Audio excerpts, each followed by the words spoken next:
Welcome to Breaking the Line, the ECNL podcast, a bi-weekly look at all things ECNL, covering topics that you care about and topics that make a difference. As always, leading the discussion today is ECNL President and CEO Christian Labers, ECNL Vice President and Chief of Staff Doug Bracken, and Ashley Willis, ECNL's Partnership, Activation, and Alumni Relations Manager. Christian Labers shares with us the topics we will cover today. Going to start with a little overview of the new things happening in the league. Obviously, we're in the first quarter of the year, fall season sort of in the middle of action. Talk about a couple of new programs and why and what they are. Super Cup we announced a couple weeks ago, specific to the boys side. And the concept here is that we felt that it was time for a competition that was a little bit more qualification based to reward the clubs that perform at the highest level in the league across multiple age groups. And then we're going to dive into coach education and specifically the coach's voice and our partnership there, but a little bit broader on just coach education, good, bad, fact, and reality on coach education and how that has evolved and what it does in the youth space. Great topics and another lively discussion capped off with Doug Bracken's Brainbuster. And we get things started after this message from ECNL corporate partner, Nike. Nike is a proud sponsor of ECNL. Nothing can stop what we can do together to bring positive change to our communities. You can't stop sport because hashtag you can't stop our voices. Follow Nike on Instagram, Facebook, and Twitter. Welcome back to Breaking the Line, the ECNL podcast. You just heard the topics in the open, but we want to hear it again from the man who will lead the discussion, the CEO and president of the ECNL, Christian Labers. Appreciate it, Dean. Glad to have everybody back. Going to start today with a little overview of the new things happening in the league. Obviously, we're in the first quarter of the year, fall season sort of in the middle of action. Clubs kind of going through the doldrums of the fall as the weather starts to get a little colder in the north and we start looking towards showcase season. So we'll talk about a couple of new programs and why and what they are.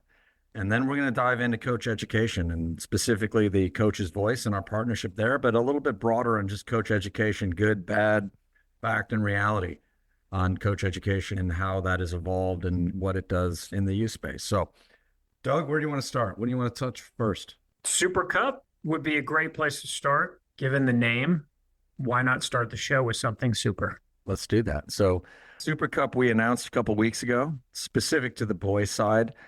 And the concept here is that we felt that it was time for a competition that was a little bit more qualification based to reward the clubs that perform at the highest level in the league across multiple age groups. So we've had the Super Cup brand out there a little bit flexibly in how it's been used in the past. We've had this idea, we haven't sort of crystallized on it, but in the last couple of months in discussion with Jason Cutney, the boys commissioner, some of our staff internally, and of course with the board and the club leaders around the country, the first official boys Super Cup will be in December in Raleigh, North Carolina at the NCFC facility, where we're taking 8 of the best clubs from the Eastern Seaboard. So clubs from the Southeast, from Florida, from North Atlantic, the clubs that based on some metrics have performed the best across multiple age groups. And they're each going to bring one team. That team can be whatever players they want. It can be their U18 team. It can be a mix of 16, 17s, and 18s. And they're going to come play for a Super Cup trophy. So a very small event, very premium. You earn your way in. There's no invitations based on reputation or history or size. It's based on performance. We felt that was something that would be cool, exciting, and an appropriate reward for players and teams that are excelling. You don't have to reinvent the wheel. You look around the world and there are all of these types of qualification-based competitions that take into consideration what you did the previous year and, qualify you for them. So, in theory, this is best on best in what I think would be a really cool little atmosphere, a good experience for the players. And to me, the best part of it is the flexibility you have to bring a team that's a representative team from your particular club. So it doesn't necessarily have to be just one age group worth of players. That could be a really cool experience if clubs opt to do that and bring some younger players to get that experience. That's a really cool part of this. That's something we've talked about for many, many years, how do we, create something like this that we can fit into the season that makes sense for us? So I think landing on Super Cup is a good thing. We've had some semblance of stuff we've called the Super Cup over the years that, as frequently happens, we have been able to look at it, dissect it, and evolve it into now kind of what we put out there for this year. So yeah, so some details here to be specific. The East Coast Super Cup, December 13 to 15 in Raleigh, North Carolina, also where the NCAA College Cup for men's soccer will be. Cool part about that is that the only place in the country that college coaches can recruit during the men's college cup is in the same city. So this will be as part of the NCFC showcase held that weekend. So these kids will get a ton of college exposure. But the clubs were selected based on their performances across the U15 to U18 age group last season within their conference only. So we got the Florida Conference, got Florida Craze and Florida Premier. In the Mid-Atlantic, we got NCFC and Beach FC out of Virginia. From the Northeast, we have World Class and Pipeline. And then from the Southeast, we have NTH NASA and UFA. So those 8 clubs will come together that weekend, play a quarterfinal, a semifinal, and a championship. Super exciting. And then in the spring, because we have 2 pilots for this, one on the East, one on the West. In the spring, when we get out to early April, we're going to have the West Coast Super Cup, and that's going to have teams that come from the Southwest, NorCal, Northwest, and Mountain Conference. Same basis, based on their performances, 15 to 18. And in that event, from the Southwest, we got San Diego Surf, Legends FC, and LAFC SoCal. From Northern Cal, we have Davis Legacy and Mustang. From the Northwest, we have Crossfire, the overall club champion last year, and Seattle United. And from the Mountain Conference, we have Utah Avalanche. So those guys will come together for a similar event to crown a champion. And these 2 small events, 8 teams each, are going to set the stage so that in the 25-26 season, we're going to add a 3rd Super Cup event. So we'll have the East Coast Super Cup, the West Coast Super Cup, and the Central Super Cup, so that every club in the ECNL boys has the possibility of qualifying for this event in one of these 3 events based on their performance. And like you said, Doug, this is similar to competitions in other parts of the world where you recognize performance and you give something special to those clubs where they can match up best versus best in something that is different, unique, and hopefully will be really exciting for these players. I think it will be. Again, we've had some events with similar kind of concepts loosely.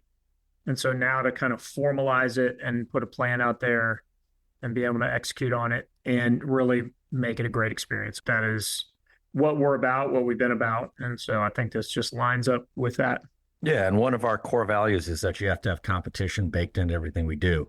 That's said much nicer on our core value page. But the cool part about this is not based on some resume or application. This is purely results, rewarding the clubs who perform the best in their conference. And that was really important to us in setting this up. And so excited about that. On the girls' side, it's a little bit different. So on the girls' side, a year ago, we did a pilot program called the Texas League Cup, which went really well. So well, in fact, that we've expanded into like 10 other League Cups this year across ECNL girls and ECNL Regional League girls. And the concept in the League Cup was that some conferences have a really, really busy schedule of games, and we're looking for a way to reduce their number of total games based on the weekends that were available, but you can't reduce too much. We were looking for a way to change a format where we were reducing games. And then there is the reality that we looked at, if you're in the Midwest right now, or if you're in the Mid-Atlantic or one of the conferences playing in the fall, you can take this same example out to the spring. You get into week number 6, 7, 9 of the season, you're coming up into showcase time, and that's exciting, but the weather's getting a little colder. Everybody's a little more tired. And we said, how can we make what is otherwise another conference game a little bit more exciting? And so what we did is we thought the one thing that we're missing in our competitions is a cup-based, almost single elimination Cinderella opportunity, where even if maybe you're not in the top couple of spots in the conference and you're chasing a Champions League spot in conference play, there is another bite at the apple, if you will. The ability to play in a cup that matches you up against some of the same teams, but in a different format with the playoff spot on the line. So what we've done is in almost every one of these, it'll be a requirement in the League Cup moving forward. The winner of the League Cup gets a Champions League berth in the ECNL, and in a Regional League Cup, they get a berth in the postseason. And so we've taken one of the automatic spots, allocated it to the cup so that in theory, if you're the sixth place team in a 15 team conference, that's not going to get you into the Champions League most of the time. But if you win the League Cup, you take one of the limited Champions League spots. Now, if you're a team that won the League Cup and you automatically qualify, well, then it just goes away. But we thought that was a really kind of cool way to make what otherwise is a standard conference or league game a little different and a little bit more exciting. That in-season tournament, again, you're seeing this happen in lots of different places in professional leagues. The NBA now has the in-season tournament. NWSL has an in-season tournament. There are places around the country that are doing this to bring excitement into the season, because the reality is over the course of several months, right, to your point, you kind of get into the doldrums and the grind and grinding it out and all that. So putting some excitement into it, and again, just creating another good experience that players and teams and clubs can get hyped about. If I look at, and I always look at it through the lens of the conference that our club plays in, and that's the Ohio Valley, it is a way also for us to reduce travel and keep the same general game count, because we have pretty tough travel in our conference. And so this, I think, greatly kind of improves that. And so that hopefully also improves the experience. And it also keeps us from having to jam, so many games into short periods of time because of the weather that we have. So I'm super excited about this. I give generally Ralph Richards, our girls commissioner, a lot of credit because he came up with this idea along with guys in the Texas conference, right? Kind of mirrors like what we've done in the past, where when the regional league came about, we did it in a small pilot situation.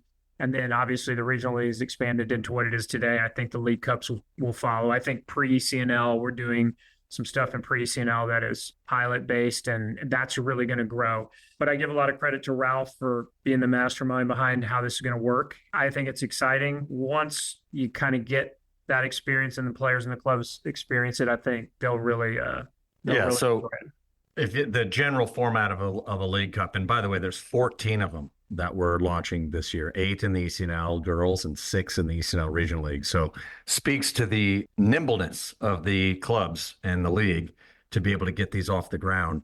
But generally there's a group stage where clubs are put into a group with the closest teams around them. So to your point, reduces travel. And then the winners of each group go into a knockout phase. So each League Cup has generally 2 distinct components to a group stage and knockout, playing for the postseason. And then we've tied a nice new brand around this because we want this to be something that's exciting. And we're looking at ways that we also can increase the atmosphere around this with the new brand that was revealed a couple weeks ago for ECNL League Cup.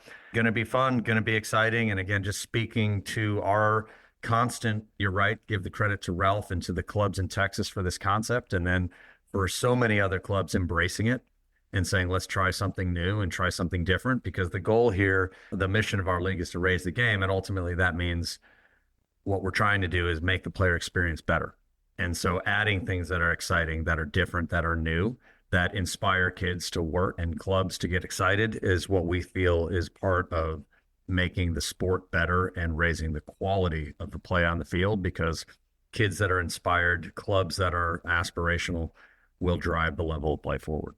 What we can learn from past experiences, which we've talked about on this podcast before, is you can get really stale and set in your ways unless you are very intentional about thinking about how to improve what you're doing and putting a lot of effort and time and thought into what you're doing. But first and foremost, making it about the player experience. And that has to be like the center of and the club experience to what you're doing. This is just born out of that. Having discussions and thinking about, what can we do, always to change and adjust and be nimble, to your point. That's how things like League Cup is born, or Super Cup is born, or any of the other things that we've done. So I think we'll keep doing that. Ashley, you've been quiet here. What do you think on any of these concepts? I think the more like opportunities we can provide that are different in competition, I think the better. I think it's exciting for coaches. I think it's fun for players. To your point, you could be out of their running to qualify for a Champions League spot, but make a run in League Cup, and all of a sudden now you're back in it for playoffs. I think that's like part of the beauty of soccer, is that there's not always a direct path. So to provide that, I think is so fun. Soccer's traditionally is a league-based performance sport, right? The biggest trophy across the world in soccer comes through league performance. But that doesn't mean that cups aren't an important piece of it. And when we looked at our platform, we said, we got a great league-based platform, but we don't have a cup-based platform. Hopefully this will continue to grow. I think it will. Obviously, we're making a bet that it will, because we put the brand out there, and we're looking at ways to execute on some League Cup events that we want to operate ourselves to further drive down on the excitement. So cool things I'll say on that. And if you look at I'll give you a little teaser. If you look at some of the graphics and some of the stuff that's come out, this is the 15th year of the ECNL. 15 years, a crystal anniversary, as I've been told. I didn't know that. Yes. But if you look at some of the graphics, you may see some things that look a little crystal as we start to roll out a celebration of 15 years. And I think what's made the league successful for 15 years is the ability to constantly adjust and change and adapt and recognize where there is a need for something new or something different. And that's a credit to the leadership in our board, which again are the directors of coaching who are in the fields and on the sidelines, and to the coaches throughout the league who are constantly looking at ways to make the experience better. Segment 1 in the books of the October 23rd edition of Breaking the Line, the ECNL podcast. When we return, Christian Labers will switch the direction of the conversation to coaching education. This after a message from an ECNL corporate partner. Soccer.com is proud to partner with the ECNL to support the continued development of soccer in the U.S. at the highest levels. We've been delivering quality soccer equipment and apparel to players, fans, and coaches since 1984. Living and breathing the beautiful game ourselves, our goal at Soccer.com is to inspire you to play better, cheer louder, and have more fun. Visit Soccer.com today to check out our unmatched selection of gear, expert advice, and stories of greatness at every level of the game. Welcome back to Breaking the Line, the ECNL podcast, October 23rd edition. As promised, Christian Labers now will turn to coaching education. We also this year launched our ECNL Coach Education Center, powered by the Coach's Voice. Hopefully everybody saw that. The Coach's Voice is, in our opinion, the best digital coach education platform in the world. Basically, if there's a big name club or a big name coach anywhere, that coach, male, female, international, or a club, is probably been on the Coach's Voice at some point in one of their various formats, either in a presentation talking about specific tactics in a game, or a filming of a session, or an interview about philosophy.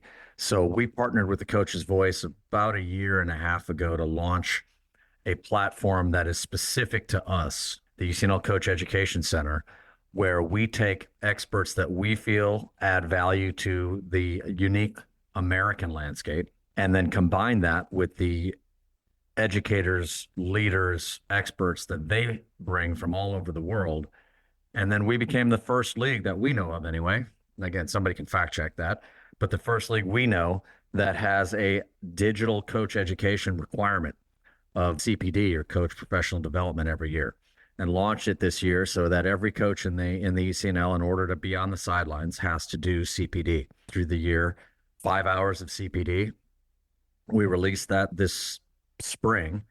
And the cool part is, in the last 7-8 months, whatever it's been, we got more than 5,000 coaches in that system for the first time, and more than 25,000 hours of coach education that has gone out to coaches, not just in the ECNL, because we believe education is agnostic and you should be able to access it no matter what league you're in, what club you're in, but it's a system that's open for any club, any coach to join and see the content that our experts provide, content like Dr. Drew Watson, Doug Lemoff, Kerry Boley, but also content from the biggest names all over the sport. It is absolutely best in class, the presentation of it, the production of it. The platform itself, outside of just the ECNL part of it, is a very comprehensive resource. I think not only from a session perspective or exercises or whatever, but just being able to watch how other coaches from around the world run these sessions and how they interact with players, which I think is really important.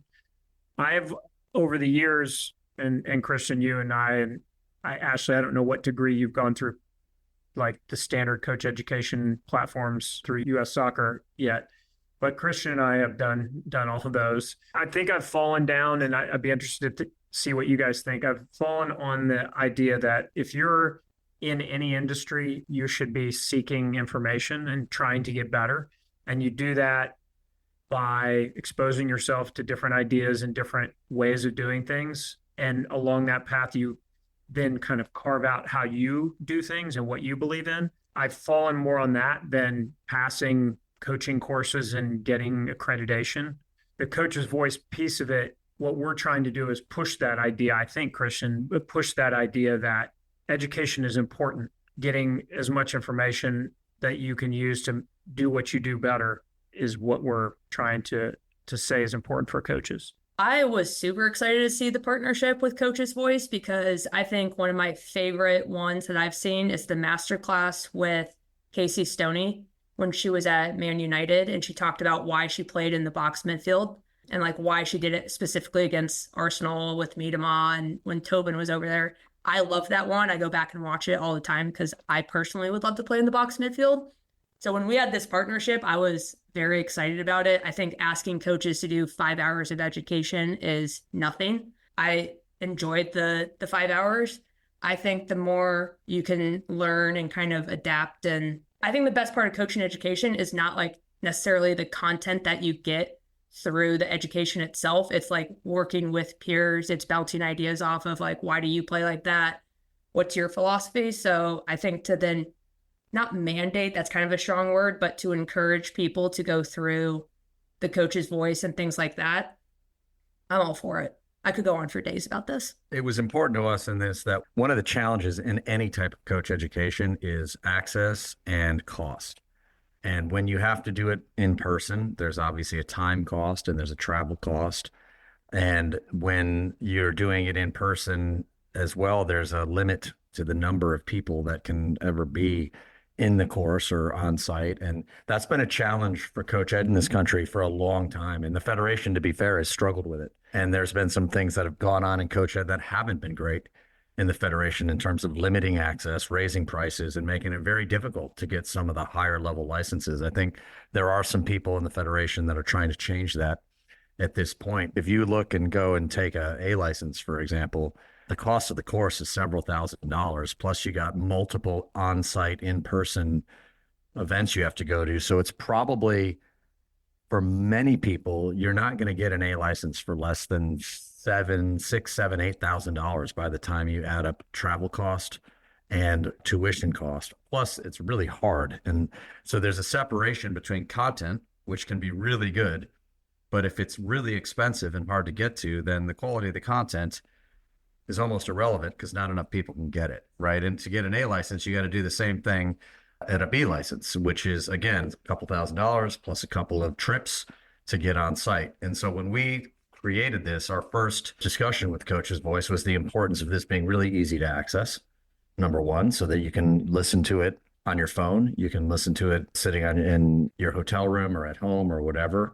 That was important. The second part was that it be very, very low cost, so that it's actually something that a lot of people have access to without having to spend a ton of money. And I think it's done that. And to your point, Ashley, to be able to have access to coaches that are coaching in the top level of football in the world, men's, women's, youth, and then access to people who are working in America, it's a nice cross section because you can look at a session of U8s in England and then listen to a coach talking about a Champions League game. It gives you the opportunity to take information in. Some of it's just really exciting and interesting, but then also play with it and bring it back to your environment. And I think that's actually where most learning takes place. It's the phrase learning's an active experience, where you take this information back and try and apply it and make it yours and make it resonate in your environment. Christian, where do you land on coaching licensing and how it's kind of been rolled out as you get an A license that makes you a good coach and all that? We'll all have different opinions on this, I think, but I'd start with, if you want to be professional, then some sort of education and ongoing education is part of that. If you think about whether you're a teacher or you're a lawyer or you're a doctor, there is ongoing education that's part of that, that's required on an annual or a couple of year basis. There's also some base level degrees or certificates or licenses that are required with that. So I agree with you, number one, that the best people are constantly learning. I learned a lot through my courses that I took, the licenses I took. Those were very helpful. Those are really a moment in time. You know, it's sort of a crash course of information that you take, and then you prove that you can jump over a hurdle in that moment. But I think anybody would tell you that just having a license doesn't make you a good coach. And if you have a license and you run a team in the same formulaic way that a lot of coach education licenses are performed, you're not going to have a very happy team. A coach education environment can be very sterile. You have to figure out, how do you take some of the really important and good concepts and principles of teaching and session development and all those things that are covered in there and bring it to life in the specific environment that you have, depending on the age, the level, the resources, the facilities. I guess that's a long-winded answer to say, I think doing coach licensing is important because you get better from it. If you don't learn something in every license you take, then that's on you, because regardless of the quality of the instructor, you can take something away. That's just the start. Then it's about, what do you do informally and on a go forward basis to continue to grow and develop by exposing yourself to new ideas. To your point, Ashley, debating and discussing with peers, doing formal continuous developments. How do you take the education that you garner or the experiences that you garner, and how do you put that into your daily environment? I'll give you an example, an analogy to that, right? And I think you guys will agree with this. Actually, I'm going to watch your body language here, but if you go to any coach education event where a coach is doing a field session, they lay out a session and they do a field session, and let's just say there's 50 coaches watching. My guess is that of the 50 coaches watching, 35 to 40 of them will do that exact same session in the next week. They will say, okay, I kind of like that. I'm going to go do, I'm going to begin to play the box midfield. But, you know, it is sort of the, and by the way, you guys tell me if you disagree, but the average soccer coach watching coach education stands in the background, crosses their arms and says, well, I would do it different. I would do it better. But then they go and they do the exact same session because they're like, well, I'm going to try this. Now that I've watched it and criticized it, I'm going to try it myself. And you're smiling. So I'm going to take that as, you know, that this is true, that you've been one of those coaches who've done this. We all have done that, to be clear. But that's the learning process, right? How do you take it back? Is you do it. And you find out that, okay, when I do this and engage with this session or this content or whatever, I learn as I do it. It's like the old adage, if you ever want to know how well you know something, try teaching it, right? And so once you try and teach it, you learn better yourself, and then you adapt it to make it work for you. So I think it's very, very active. We could have Doug Lemoff on this, and he'd have probably a lot more intelligent things to say. But Ashley, you're smiling. So, you know, have you copied one of those sessions that you've watched? All our teams are playing a box midfield. Have you not seen this right now? I wish my team was playing a box midfield. I've gone through my licensing. I'm currently in my A. So I think the hardest part of like your D to your B in the US. Did you take out a loan for that? Or, I mean, no, so there's the. Am I right on the cost, by the way? Or the cost is absurd. I will say this. If you're a man, it's more because there's the Jill Ellis Foundation scholarship that covers 50% of a B license or an A license for women. Is that a humble brag? Did you get a scholarship? I did. Thank you. There you go. You don't even have to apply. Congratulations. There we go. You know? Really? Yeah, it's automatically in. If you're a woman and you're B or you're A, it's 50% is covered by the Jill Ellis scholarship. Wow, right. I didn't know that. A little shout out to the Jill Ellis Foundation. I know. This license and my last license was basically like the combination of like one guy taking a B or an A. So I'm not upset. So first of all, that's cool and a nice shout out there, a little legacy thing with Jill's name on it. But the overall price point, am I about accurate in terms of what it would have been without that scholarship in terms of travel and everything else? Oh, for sure. I'm lucky being in Florida that everyone wants to come to Florida to host a course like U.S. Soccer does. So I haven't had that expense so much, but yeah, you don't have to fly. Yeah, the expenses they're insane. You're pretty right on the money. Is like if you're adding up flights and stuff. The B and the A is like covered with your hotel, but the C, I had to go to Utah for my C because of COVID, and that cost me a pretty penny.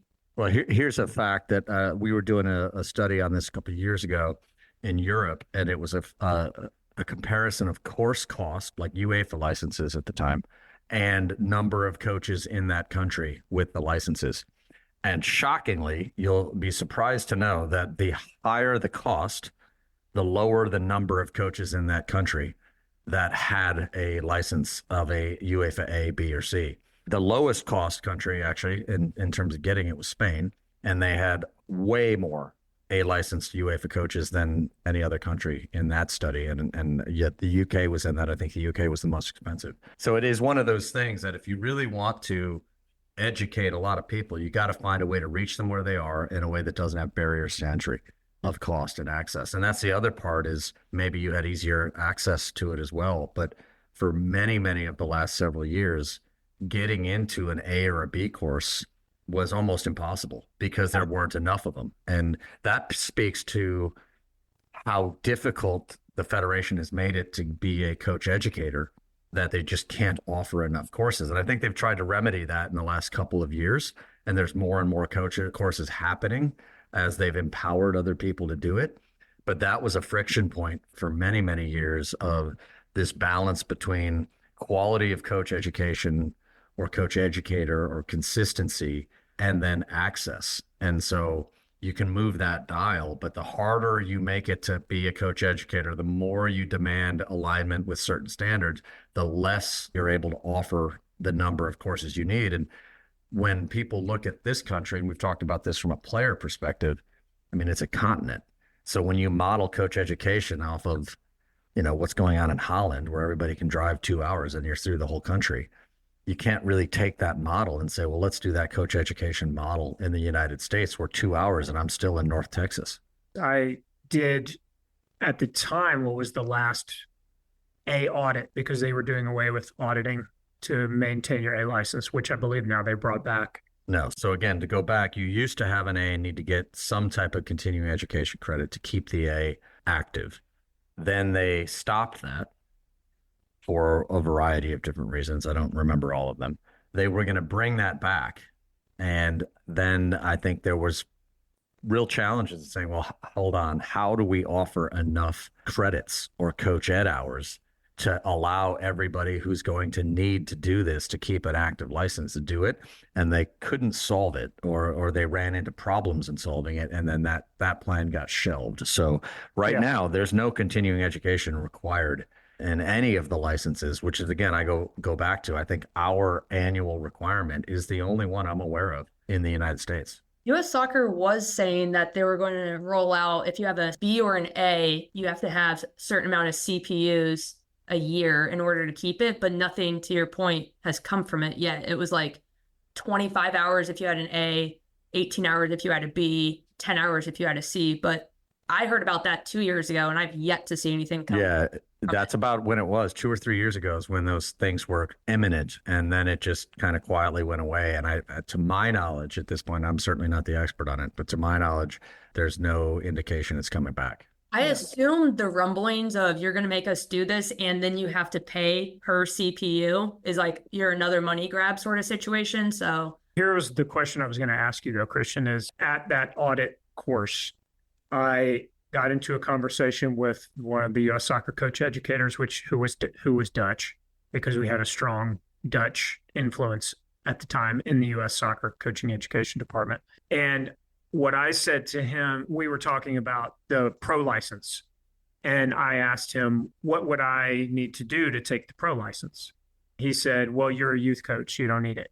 And I said, yeah, but I would like to get better, understand, maybe, accreditate myself so that maybe one day I could go to that level. And he's like, you can't, you don't need it. You're a youth coach. I remember those days, those conversations. What are your thoughts? And that goes back to the access conversation and your ability to access these courses. So before we get accused of piling on, Yes, sorry. I will say that I do not believe that is the philosophy anymore. And the new leadership in the Federation and the new coach education people have tried very hard to reverse some of that by opening access. So that's my caveat.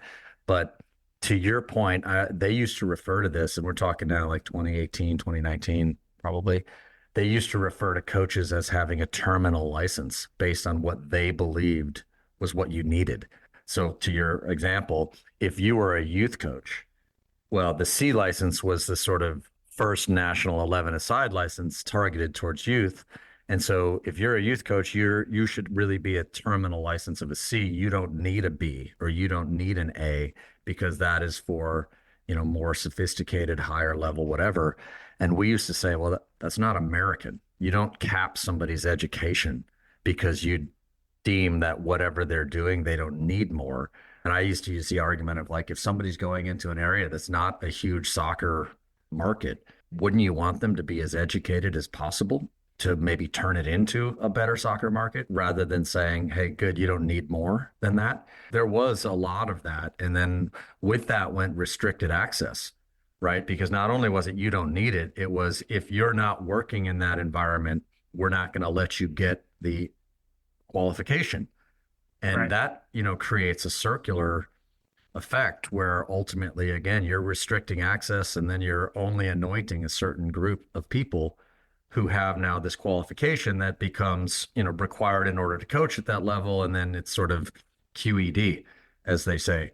So I think that's changed a lot in a positive way in terms of now recognizing that I think their phrase is democratizing soccer knowledge. And I'll give JT Batson and his team credit for changing those policies and saying our job here is to educate as many people to as whatever degree we can, because that was not the philosophy 5 years ago. No, I wanted to circle back to what we were talking about, and this relates a little bit to the podcast we did last week. But the way I look at these things, as we talked about, how do we take the information that we get in education and apply it to our environment and what we do. One of the things that affected me as I went through education and have continued to do so is I went from probably looking at what they were doing and more how they were doing it. That line of thinking allowed me to establish a philosophy of my own, right? I took these pieces of information, not what session they were running, but how they were running it. It allows you as a coach to develop your own philosophy, which obviously changes over the course of time because you're going to be seeing many more different things and ideas and ways of doing things that might impact you in a certain way. And then what I try to say to our coaches is, from a philosophy, then you have to decide, how am I going to deploy this philosophy across my team, my club, whatever the case may be? So what is the methodology? And that's, what Kerry Boley, who is our technical advisor, talks about a lot, about methodology and needing to have a methodology. I think that was the point I wanted to make because I think sometimes when you're young in this, and I don't know if Ashley, if you feel this way or not, as someone younger in their coaching career, it's kind of hard sometimes to take all those pieces of information that you're getting or what you're watching or what you're seeing or what you're learning and take it to your environment. And how do you do that? Do you have any insight on how you've been impacted like that? One of the harder parts of the earlier licensing is it's very like, we're going to tell you what we want to hear and just regurgitate it back to us. It's like everything's a 6v7, everything's a half field, 2 goals and a big goal. And so that part is hard because like it's not a normal training environment. Like you're not always playing a 6v7. By the way, every player hates playing to 1 big goal and 2 counter goals. Yeah. If you roll that session out to any player, they're like, that's well, I think that's the difference between passing a course and Right. taking the pieces of how people are doing things there and developing some idea or thought.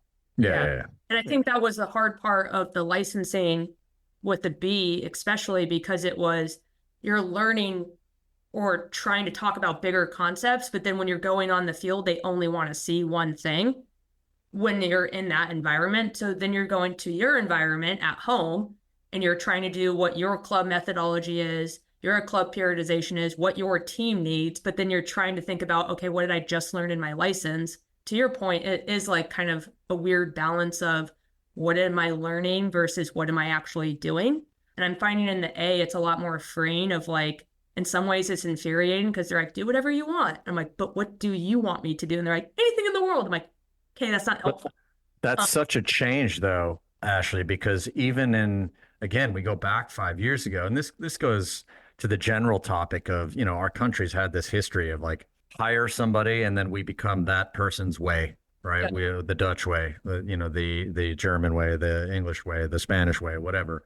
But again, going back 5 years ago, there was all this debate. You couldn't do a rondo, for example, which, Yep. that was like, hey, a rondo is not appropriate in development because it's not directional. Right. And if you did that, by the way, that was a big black mark. And you right. couldn't And use neutral players. because Couldn't use neutral that players. create an overload. Correct. And, it was so rigid and, in my opinion, so garbage, all of that, because the reality is, and I go back to, I took the, at the time it was called it was the NSCAA Premier license. This is a long time ago, but Anson Dorrance was the actually instructor. And I had gone through a bunch of U.S. soccer licenses at the time. I had done my C, my B, and I think my A. And I learned in all of those, right, to one degree or another. But Anson and the Premier was the first time that an instructor said, well, if you can defend it and it makes sense, then that is okay. Yep. Because before that, to your point, it was you needed to know exactly what the answer was from that instructor. Yep. And he was the first one who said, no, everybody has different opinions and there's certain logical consistency. If what you're talking about makes sense from a principles perspective and a logic perspective, then yeah, go ahead and do it. And I think that's the art of coaching, right? And to some degree, you probably have to start with a little more rigidity in education to set some basic foundations. But ultimately, being an expert coach comes now then into being able to manipulate principles, manipulate constraints, manipulate setups to get the learning outcome of task or behavior that you want. Yep. Yeah, not having to do a 76 big goals, small goals, whether you're in the final third, the middle third, the attacking third, is wonderful in so many ways, but it's also realistic to what your environment is, because now you're able to do exactly what you would normally do in a training environment. Like, you're not always going to be like that. And to your point, when they were saying that you couldn't do a rondo, I was like, what do you mean you can't do a rondo because it's not directional? Like, sometimes you just want to throw the kids on the side of the field and let them do a rondo real quick because they're kids ultimately.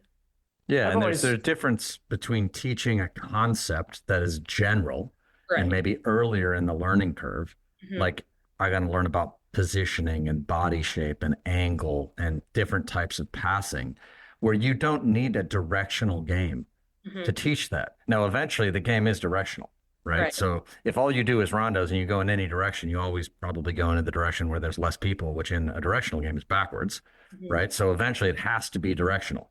But this concept that at no point ever is a multi-directional game appropriate is just crazy. And I go back to, you guys have heard me say you can explain the whole world in Star Wars, and only a Sith speaks in absolutes. That's what I say to all that stuff.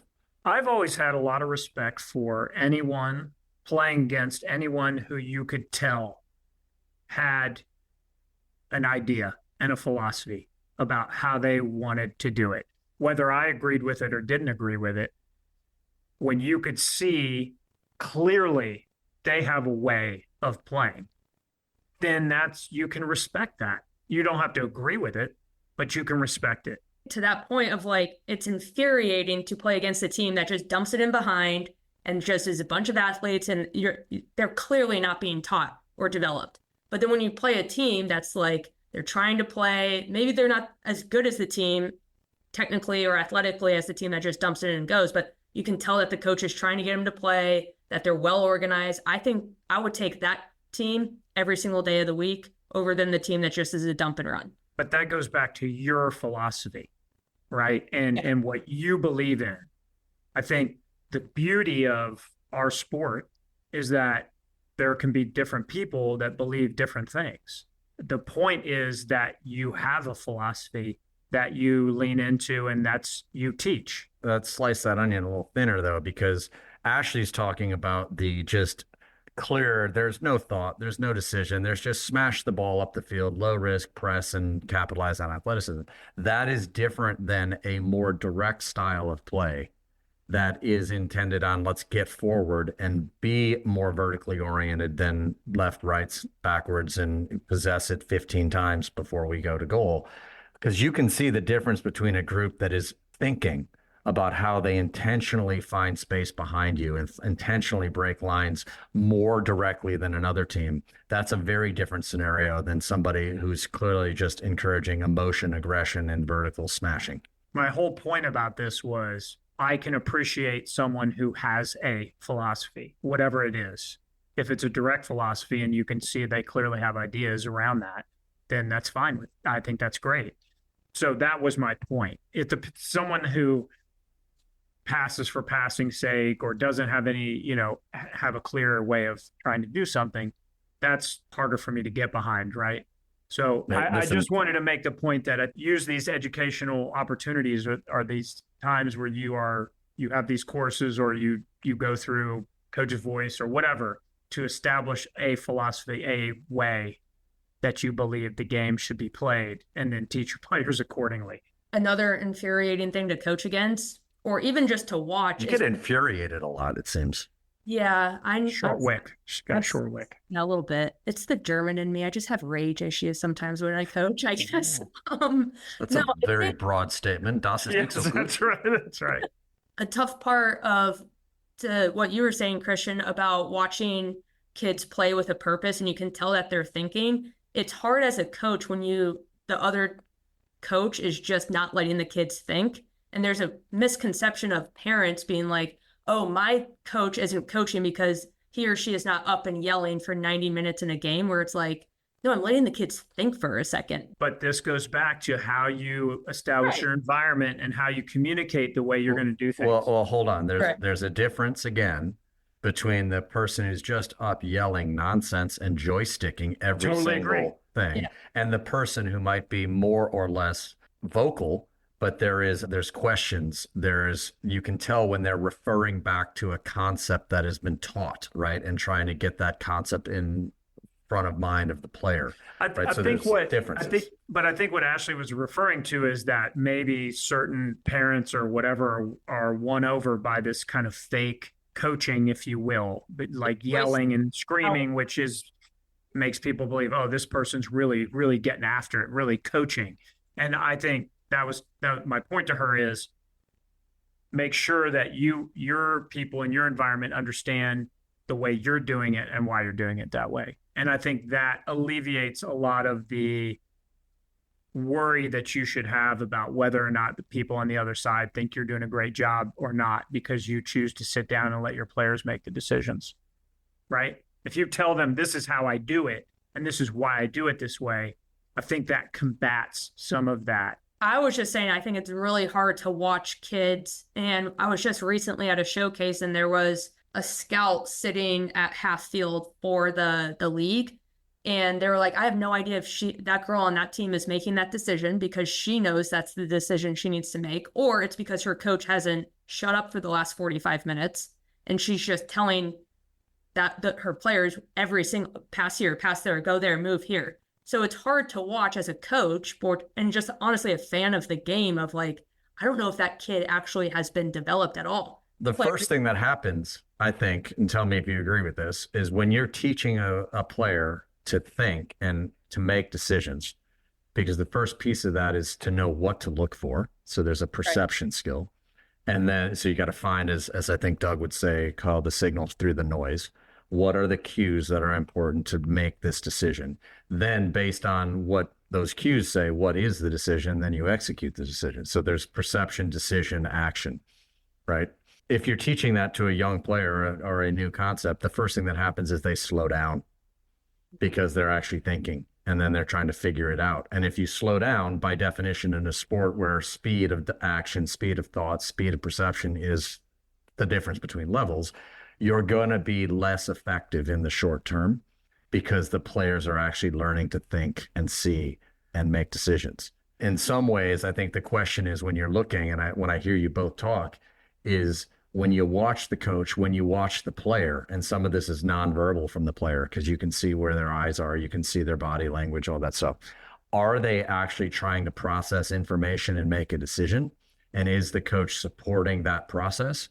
Or is this purely a joystick? I'm telling you what decision to make. You just execute it, just like we used to say B button in Sega, which I think was B button, you run faster, or something like that. Do you agree that when you're learning something like this, the player will slow down in their execution and behavior as they learn it? 100% yes, absolutely. And you have to have the fortitude and the willingness to withstand, get through that time of slower.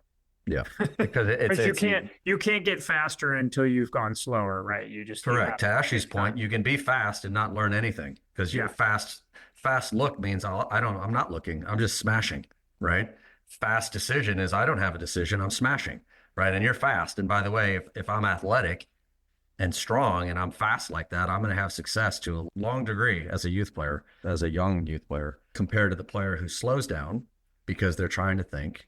It's like the kid who tries to control the ball and then think against somebody who's just sprinting into their face, right? Because the kid who's trying to stop the ball and look is just going to get run over by the kid who's just running and pressing and not thinking and smashing the ball forward. And it's the classic short-term, long-term. We're in a long-term business. That's a fact. Short-term pressures that exist, that we have to understand that is reality. But we are in the long game. The other thing I want to add on this, and you mentioned this earlier, and I'm going to ask if you guys identify with this, and it's the what versus how, right? Because the other thing you see, if we go back to my scenario of 50 coaches watching a field session, a lot of coaches, and we were all this coach probably at some point, look at the session and the activity, and you see them writing it down and drawing the box and the X's and the O's, although an official coach ed lexicon, I don't think we can use X's and O's. We're supposed to use triangles and boxes now or something like that. Triangles and circles, your triangles are blue.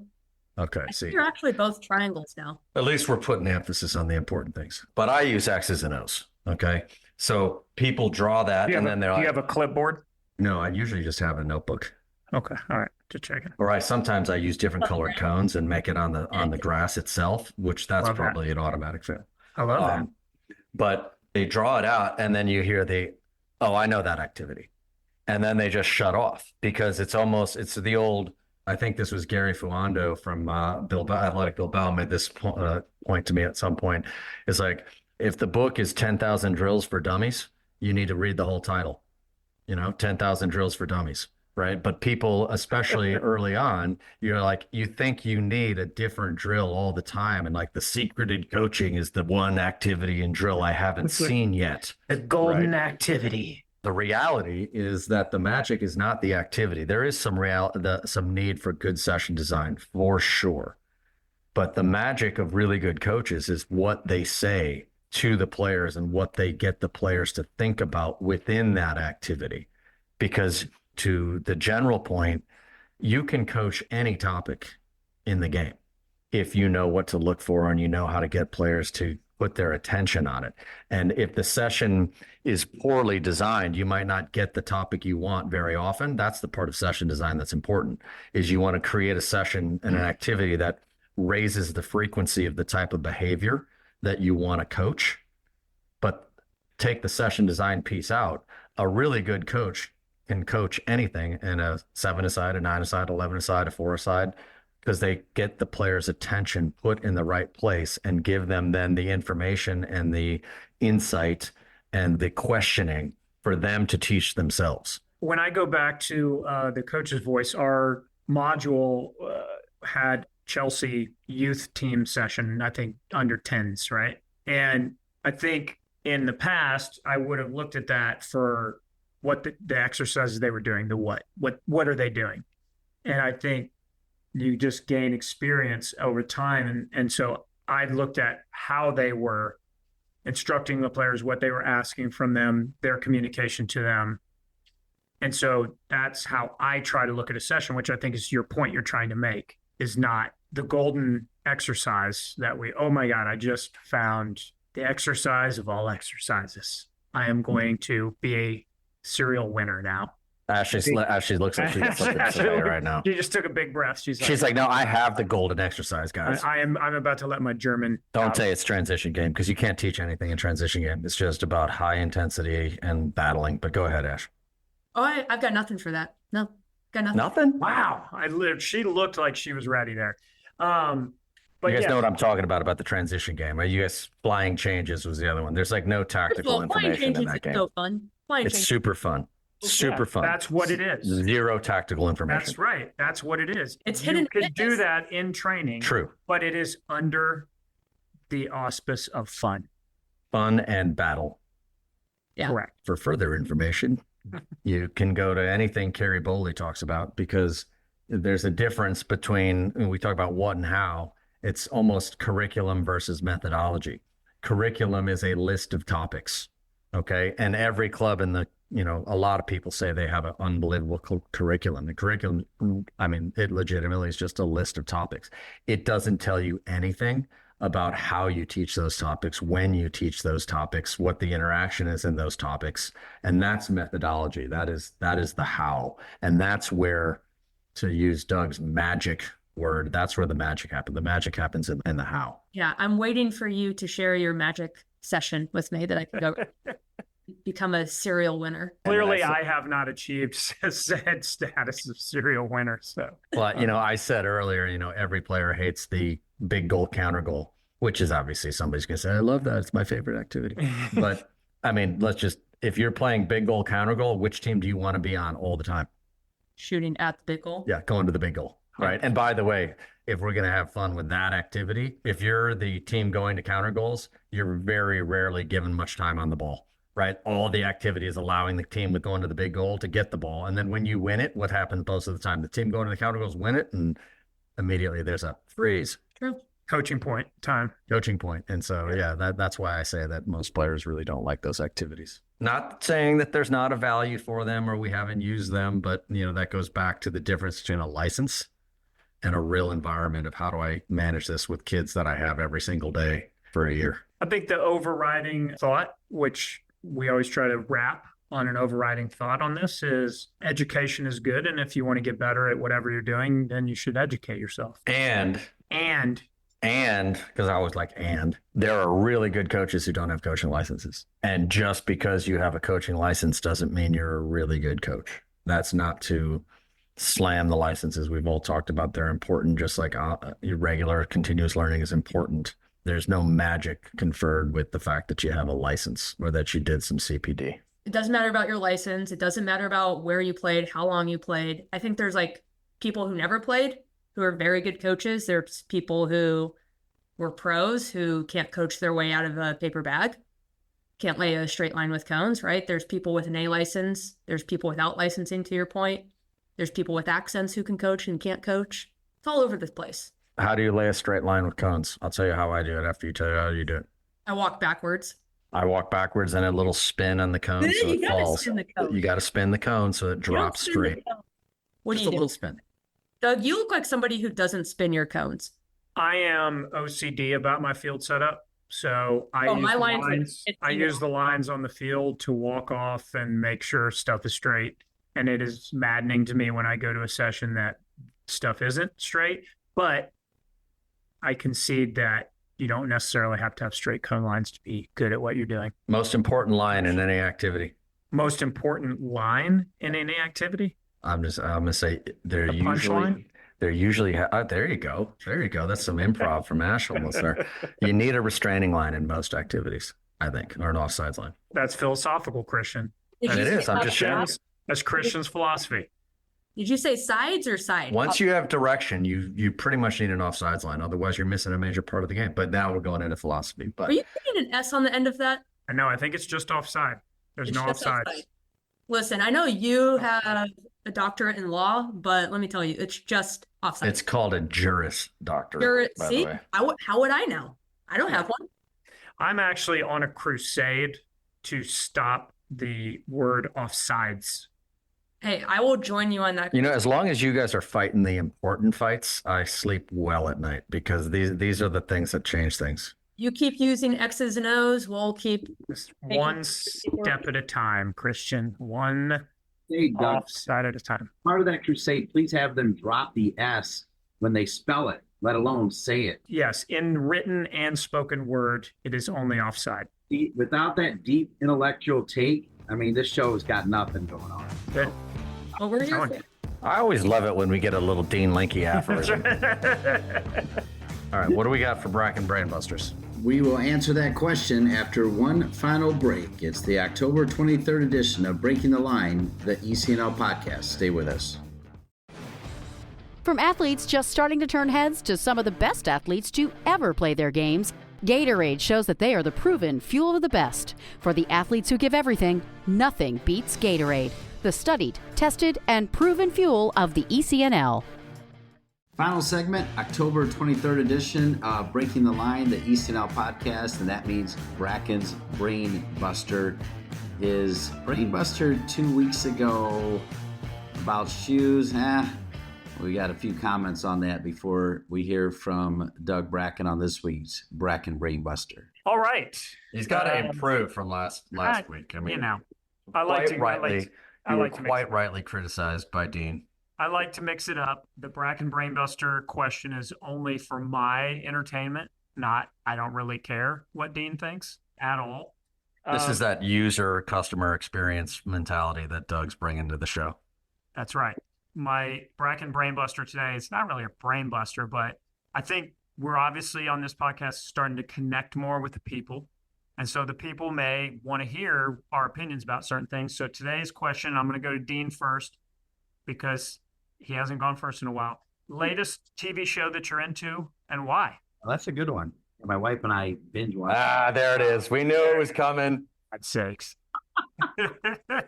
I don't do TV without my wife, so you guys can pile on. So nothing as it relates to TV. Come on, dude. Just admit you and your wife are watching Golden Bachelor. Do you buy your shoes without your wife? No. Is your wife? Doug, to be fair, that's just smart, though. That's just smart. Well, yeah. My wife depends on your wife's taste in shoes, I guess. Hey, wait, the show that we're and actually, I'm going to need your help. Vince Vaughn. I'm a big Vince Vaughn fan. And we just started, I think it's called Monkey and Me. Bad Monkey. Bad Monkey. Love it.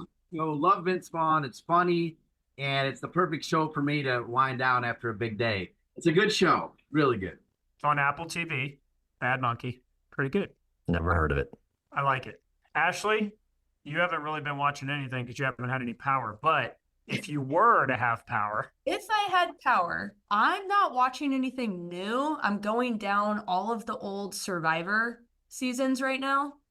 And let me tell you, what a show.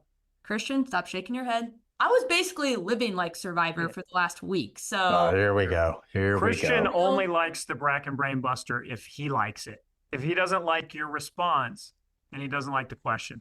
So Survivor, what's great about it for you? I just like the competition and like how there's savage it is. Savage, yeah. I like the fact that Jeff Probst says like the same 7 things over and over. Didn't he get married to one of the contestants? I believe they dated. Okay. I don't think he ever married her, but that was long after. It's a lot of useless knowledge you guys are sharing right now. Listen, Mr. Offsides. Christian, you're offsides with that comment. Yeah. He's been watching Mormon Wives or something like that on Hulu, I'm sure. I can say so many things right here. All right. I'm going to answer. I'm going to give you a Dean TV Linky show? here, and I'm going to answer like with 17 shows because, I never want to be just tied down. So He I said just one finished. today. He only said one. I know, but that's the exception proves the rule. I just finished SEAL Team. Series finale that was on, I think, a couple weeks ago. That is an awesome show. My wife and I watched that like from season 2 or so on. Really enjoyed that. We are also, go ahead. What platform would I? That'd be on Paramount Plus. Paramount Plus. Got it. We are in the middle right now of binging Billions, the show that I think was on Showtime, but we also got on Prime. So we're doing some advertisement here. But yeah, Billions has like racked our brains a few times about the conniving manipulation of the rich people of the world. So those are the two we're pounding through right now. But like I said, SEAL Team's done. That was sad moment. I started Billions on Jason Cutney's request, kind of recommendation that he gave us, Boys Commissioner ECNL. I'm struggling through it. Well, it's very sophisticated, Doug. You got to dig in a little bit, pay attention. Okay, much simpler. You can't be talking and having conversation. You're gonna miss important parts. All right, I'll go with mine. Mine is Slow Horses.